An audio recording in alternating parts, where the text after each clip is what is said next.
Hey you beautiful Buccaneers, Falcore here. Now you may have noticed there's been a bit of a drought when it comes to Sea of Thieves content recently, and not just from myself but pretty much everyone. And honestly, there's no delicate way to put it, there just isn't enough happening in the game right now to keep covering it the way I used to. Could that change in the future? Well, absolutely, we'll just have to wait and see. Now Custom Seas arrives on June 18th, and that'll probably provide a nice little cheese board of content for Twitch streams. On the YouTube side though, I'm not entirely convinced. Sure, we're getting a free camera, which is fantastic for cinematic shots and storytelling. The problem is, storytelling usually requires a story, and at the moment we're basically standing in an empty theater admiring the lighting. Anyway, what's this video about? Well, Rare have once again taken something that wasn't broken, changed it, and now seem slightly surprised that people aren't thrilled about it: the Season Pass. Before we get into the complaints, because there are a few, let's start with the positives. Now I can see exactly what Rare are trying to do here. They wanted to streamline the Season Pass, make progression easier to understand, modernize the interface, and make the rewards feel more connected to the game, rather than giving you your 17th hat that immediately gets buried in a cosmetic chest you'll never open again. And honestly, the new UI is great. I genuinely like it. Unfortunately, that's where most of the compliments end. Let's take a look at the current Season Pass. This Season Pass and the new one will be free, but for a relatively small amount of ancient coins, you can earn the Plunder Pass, which is now going to be called the Season Pass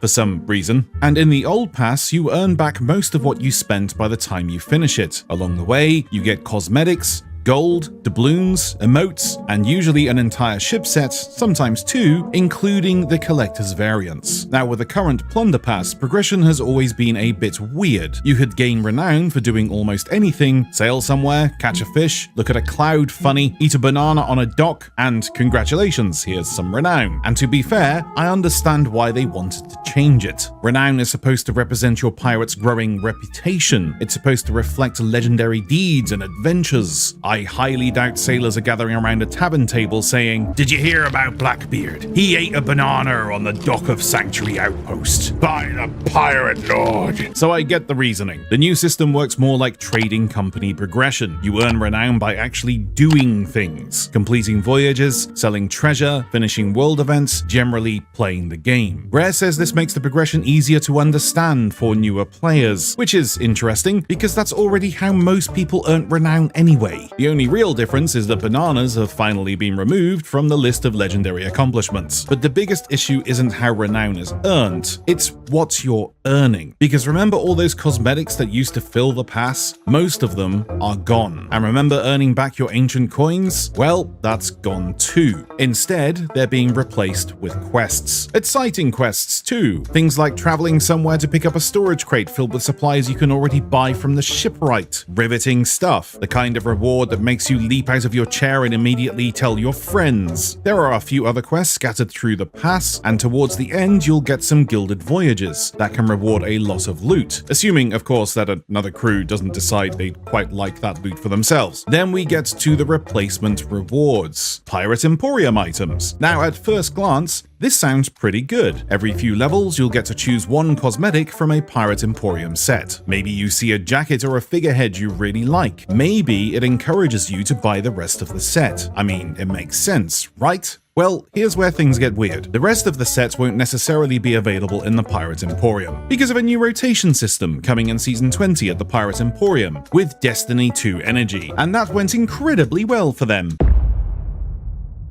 There's a very good chance you'll get a piece of a set and then have absolutely no way of completing it until the set returns months later due to the Pirate Emporium rotation. Rare's explanation is this allows players to show off unique pirate cosmetics while they're not available in the store. And I've got two problems with that. First, everyone gets these rewards. You don't need the Plunder Pass to unlock them, so if everyone has the same cosmetic, who exactly are we showing it off to? Secondly, if the idea is to encourage players to spend money on the rest of the set, why would they do that if the rest of the set isn't available thanks to the rotating Pirate Emporium? Most players aren't going to be sitting there studying the Pirate Emporium rotation schedule like they're tracking stock prices. They're just going to look for the rest of the set, not find it, and move on. Look, I understand that Rare is a business, and businesses like money. That's hardly breaking news, and I've got no issue with monetization. What I do have an issue with is being told this is somehow a huge improvement for players when it clearly serves a business purpose first. I mean, come on guys, just say that. Tell us you've seen other games have success with similar systems and you want to try it.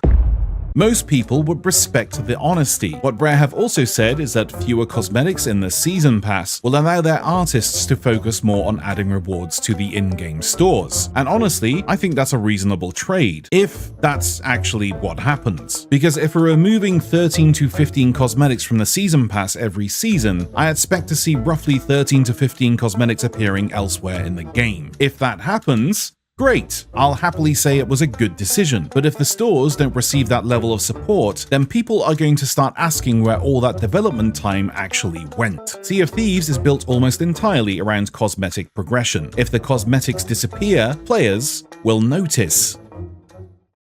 But at the end of the season, players will also receive a hallmark reward. This season is an animated Gold Hoarder sword arm, and honestly, it looks really cool. I genuinely love it. The only problem is that every pirate on the sea is about to look like they've all got the same Christmas present. It's difficult to feel unique when half the server is waving the same shiny arm around. Another major change is that the Season Pass has been reduced from 100 levels to 50. Rare says this is because only about 2% of the players were reaching level 100. And honestly, I think that stat is grossly exaggerated. You have to keep in mind that this is a Game Pass game, and although this game supposedly has millions of people who downloaded and played it, I'm betting that a good chunk of those players logged in, couldn't understand what they were doing, logged out, and then never logged back in again. So that percentage, that data, is being derived from that as well. So 2% is grossly exaggerated. Personally, I think that says more about recent seasons rather than the season pass itself. If players aren't motivated to finish the pass, maybe the issue isn't the number of levels or the way people unlock things. Maybe it's because the seasons haven't been particularly exciting, so people haven't stuck around to finish the pass. Just a thought. And then we have the thing that seems to have caused absolute chaos online. You can now buy a capped amount of levels. Apologies, I can't remember how much it is. I think it's 5, I can't remember, but still the point stands. And people are furious. I mean, personally, I don't really understand the outrage. Do I think it's silly? Yes. Would I spend money on it? No. But does it actually affect me? Not remotely. If somebody wants to pay money to skip levels, that's their decision. It's hardly the competitive advantage of the century in a pirate game where somebody can still sink you while wearing a banana costume. But at the end of the day, this whole thing just feels unnecessary. The reaction on the Insiders forums has been overwhelmingly negative, said they heard their concerns, and then essentially carried on anyway, which is always reassuring. Nothing says we're listening quite like immediately proceeding with the original plan. But maybe it'll work. Maybe players will love it 6 months from now. Or maybe seasonal revenue will perform so badly that everything else gets changed again. Who knows? We'll find out together, I guess. But one piece of good news to come from all of this is that I can actually report that Mark is doing incredibly well. His wounds are healing. He's very happy since he hasn't been hit in about 18 months. Anyway, that's all from me. Sorry for another negative video. It's not my fault. But as always, thank you for watching, guys. If you enjoyed the content, then please tickle a like. And if you really enjoyed the content, please kiss the subscribe button with passion. And I'll see you all soon. Happy sailing.